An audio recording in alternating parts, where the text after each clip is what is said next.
શાક જોઈને ભલભલા માણસ જે જમી રહ્યો હોય ને એને ભૂખ લાગી જાય એવું અમારું કુટુંબનું જમણ છે.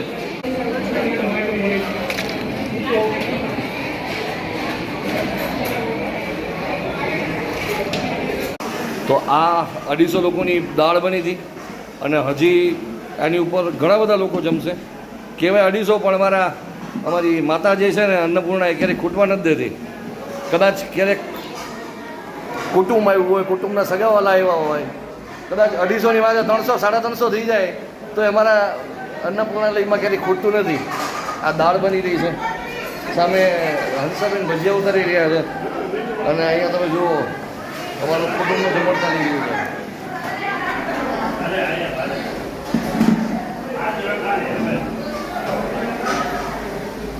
Good morning, welcome to the blog. I hope you guys are doing great. અત્યારના છીએ અમે અમારા દેવસ્થાન અને અહીંયા આજે અમારું ઐતિહાસિક 6 પેઢી જૂનું મકાન હતું, હવે તોડી નાખ્યું છે.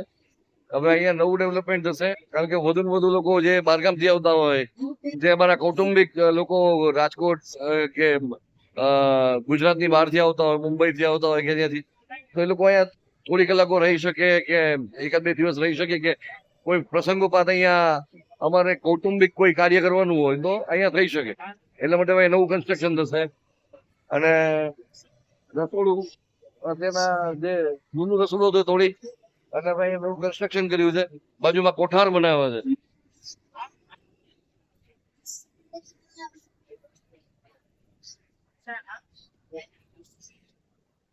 હજી અહીંયા કોઠાર બનશે. આ તો બધું અત્યારના સિચ્યુએશન કાચી છે ત્યાં.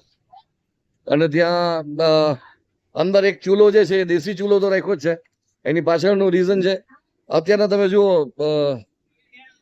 આ વખતેનો અમારો જમણવાર મહાજનવાડીમાં છે પણ કારણ કે આ બધું આ હજી અંડર કન્સ્ટ્રક્શન છે એટલે. અને દેશી ચૂલો એટલા માટે રાખ્યો છે કે ક્યારેક એવી કોઈ સિચ્યુએશન હોય ત્યારે એ ચૂલો કામ આવે. અત્યારના બધામાં ખ્યાલ છે કે એલપીજી સિલિન્ડર અને એના બધા પ્રોબ્લેમ્સ છે, તો ભવિષ્યમાં કદાચ એવું કઈ થાય તો દેશી ચૂલો રાખવો બહુ જરૂરી બની જાય છે. અને આમ પણ એક જાતની યાદી છે કે એ જમણવાર એક વસ્તુ 2 વસ્તુ જે છે એ દેશી ચૂલામાં બને.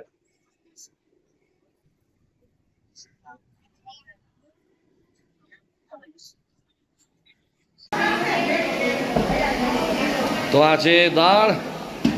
હંસાબેન કેટલા લોકોની દાળ બનાવી હતી? કેટલા લોકોની દાળ બનાવી હતી?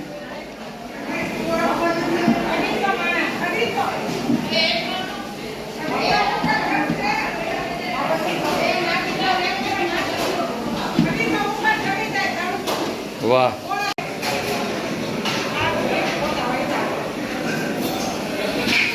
અમારા હંસાબેન છે દરેક પ્રસંગમાં એમનું જ કેટરિંગ હોય છે, એમનું જ ટૂંકમાં રસોડું હોય છે. અને આજે જો અત્યારે ભજીયા ઉતારી રહ્યા છે.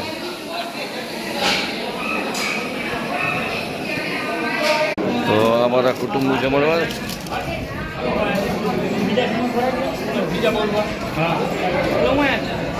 થઈ જાય.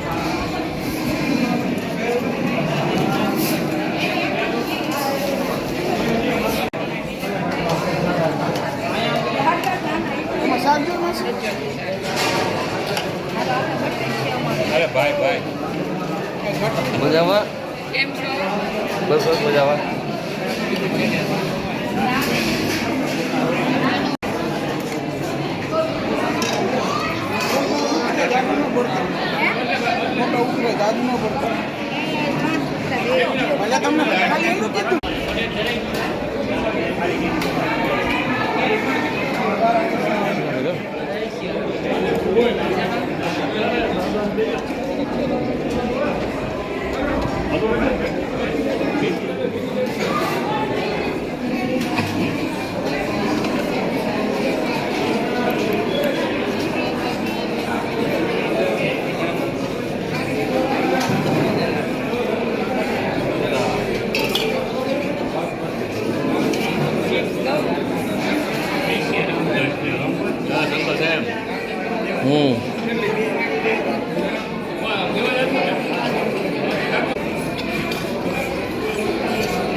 હાય ફ્રેન્ડ્સ, સો ફાઇનલી બસ જો દેવસ્થાન જઈને આવ્યા.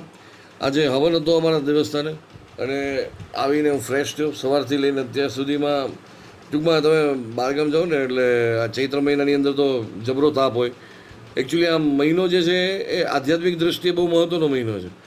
આ 9 દિવસ ચૈત્ર મહિનાની નવરાત્રિ દરમિયાન બહુ બધી જગ્યાએ હવન થતા હોય. અમારે પણ અમારા કુળદેવતા અને કુળદેવી માતા જ્યાં બિરાજમાન છે ત્યાં હવન દર વર્ષે હોય છે ચૈત્ર મહિનાની નવરાત્રિ દરમિયાન.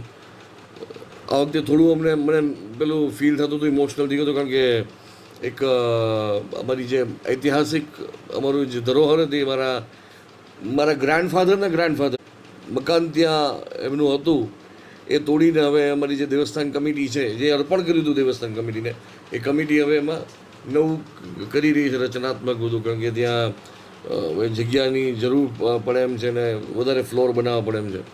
તો હવે પાયેથી નવું કરશે એવું ચાલી રહ્યું છે બધું. ફિલહાલ તો તમને કહી દઉં કે ચૈત્ર મહિનાની નવરાત્રિની વાત આવે છે તો હવે ચૈત્ર મહિનાની પૂનમ છે અને અમુક મિત્રો જે છે ત્યારથી યુટ્યુબમાં ને એમાં કમેન્ટ્સ કરી રહ્યા છે કે તમે પદયાત્રાનું શૂટિંગ બતાવજો. તો સ્વાભાવિક છે, આ વખતે ચૈત્ર મહિનાની પદયાત્રા ચોટીલાની થવાની છે. આ પદયાત્રા ઉપરાંત બીજી 1-2 પદયાત્રા પણ ગુજરાતમાં થતી હોય છે, જેમ કે હનુમાન જયંતિની પદયાત્રા થતી હોય છે.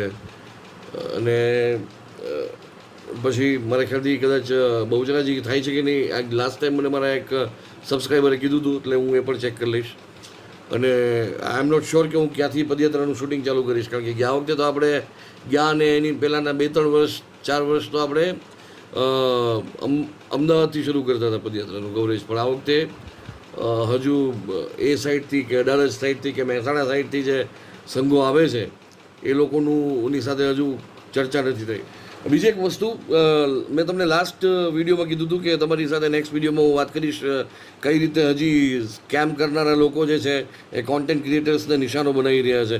તો એની આ વિડીયોમાં નહીં પણ નેક્સ્ટ વિડીયોમાં હું ચર્ચા કરીશ કે હજુ પણ કોન્ટેન્ટ ક્રિએટર્સ એ લોકોના નિશાના ઉપર સતત રહેતા હોય છે. ખાસ કરીને ક્રિએટર્સને જ બધા નિશાનો બનાવે, કારણ કે ક્રિએટર્સને ફેસબુક અને મેટા બંને તરફથી, યુટ્યુબ અને મેટા બંને તરફથી પેમેન્ટ આવતું હોય.